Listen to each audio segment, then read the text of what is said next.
I will explain the concept of the standard deviation of a discrete random variable by considering an unbiased die which is rolled many times. Let x take on the value showing on each roll. The standard deviation of x, which we will denote by SD and x in brackets, is the standard deviation of the value showing as the number of rolls increase indefinitely. So we know that x takes on one of these 6 values, and the probability that x takes on any one of these 6 values is 1/6. So we are dealing with equiprobable events. Of course, the probabilities don't have to be the same. We are going to look at a simulation of a die roll. We saw this simulation in the last video when we were looking for the expected value of x. This time we are interested in the standard deviation of 200 values. So we can only see some of the 200 values in this column here. So these values come from one particular simulation. So we can keep doing simulations. So here's another simulation of 200 rolls, and we can observe the standard deviation.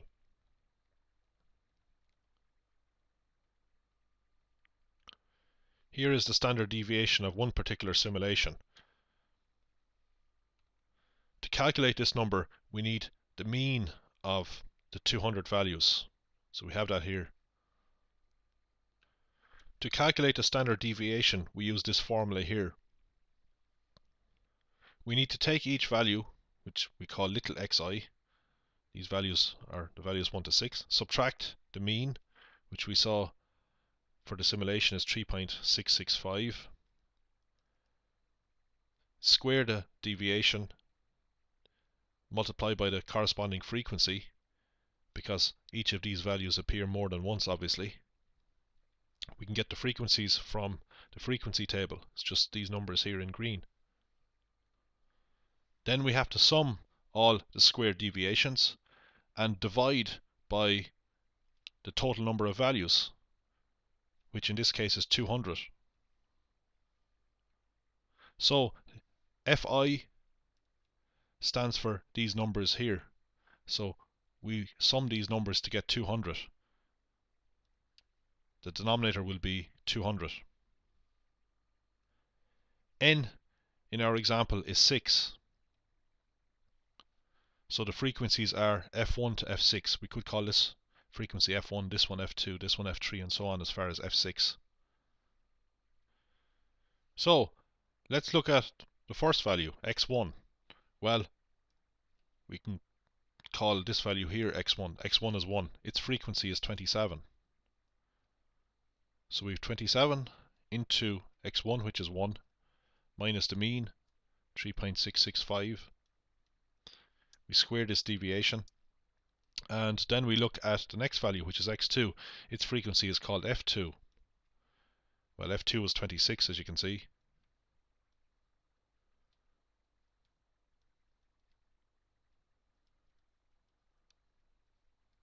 Of course, I'm calling f2 26, but I could call f2 any of the other values. It's just a label. Basically, I have to multiply the frequency of each value by the squared deviation of each value from the mean. So we're getting the sum of the square deviations of each value from the mean, and we're averaging by dividing by 200, so that because we have 200 deviations in total. Now I won't write all of this out, I'll just jump to the last value, which is 6. Its frequency is 35. So we have 35 times 6 minus the mean squared.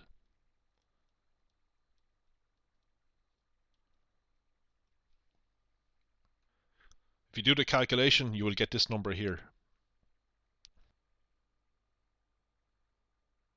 Now we're going to look at a simulation of 2000 rolls.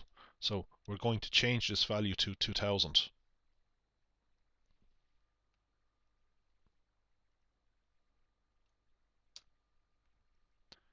Now let's run many different simulations.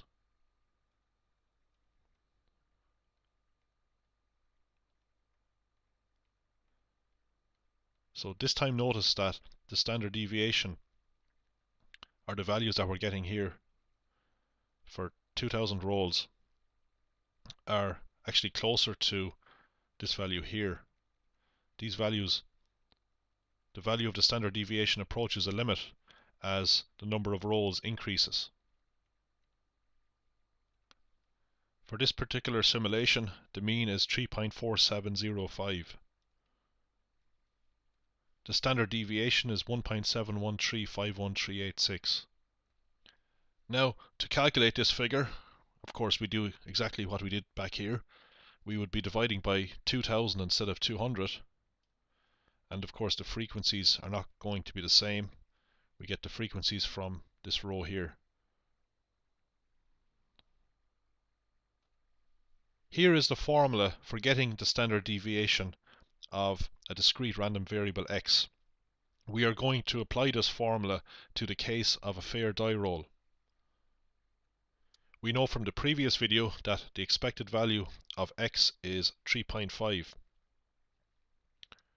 We also have it displayed here in the simulation. So, to apply this formula, which looks quite similar to the formula for the standard deviation of a set of values, we take each value, xi, subtract the expected value, square it, and multiply by the corresponding probability. So we know what values x takes on for the fair die roll. It takes on the values 1 to 6. So let's take the value 1, subtract the expected value, which is 3.5.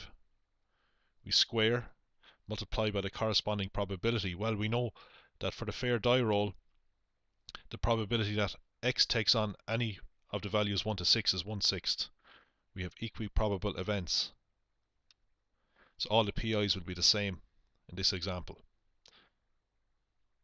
The next value that x could take on is 2. Subtract the expected value, square. The probability that x takes on the value 2 is of course 1/6. And so on. We do this for all the values that x takes on.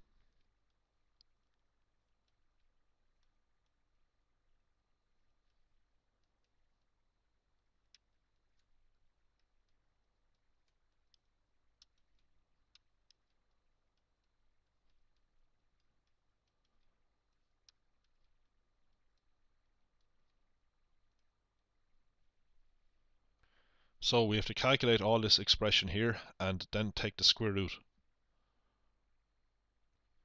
Let's go through this calculation. We're multiplying all the brackets by 1/6, so we can leave that to the end. We can just take out 1/6. Let's look at 1 minus 3.5 squared. Well, that's minus 2.5 squared, which is the same as plus 2.5 squared. Here we're going to get essentially 1.5 squared. It's going to be positive. We're squaring. Here we have 0.5 squared. Then we have another 0.5 squared. Another 1.5 squared. And from here we get 2.5 squared.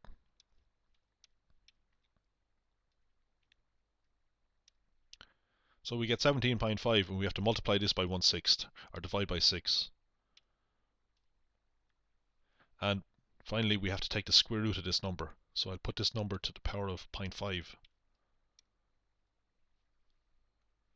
So this is the value that's displayed in the simulation. This is the value that the standard deviation of the values approach as we take more and more throws.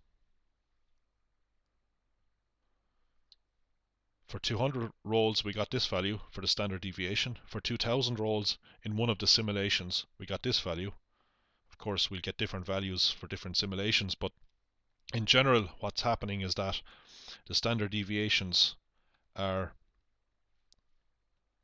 approaching this value as we take more and more throws of a fair die. Another measure of dispersion of a discrete random variable that you might see is the variance of the random variable.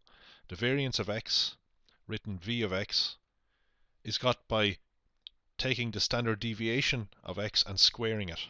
So if we square this quantity, we just get rid of the square root. Let's take another example. Let's consider the probability distribution table for two throws of an unbiased coin. Now, this was covered in a previous video. The probability of getting 0 heads in two throws of a fair coin is 1/4. The probability of getting exactly 1 head is a half. The probability of getting 2 heads is 1/4. We see, of course, that these probabilities add to 1. So I will let the random variable x stand for the number of heads appearing in two throws of a coin. And this row here gives the corresponding probabilities. We could label this row here as probability x equals little xi, where little xi is any one of these values that x can take on. So in this case, the subscript I would run from 1 to 3, because there are 3 values. Let's calculate the variance of x and the standard deviation of x. Well, we first of all need to get the expected value of x. I had x bar written in here. X bar was the mean of x, which is usually the expected value of x, but it is better to write expected value of x here. In the previous video, we saw how to calculate the expected value of x. We just get the sum of the values that x take on times their corresponding probabilities. We sum all of these products. So we actually calculated the expected value of x for this example. But let's do it again. We just multiply these together.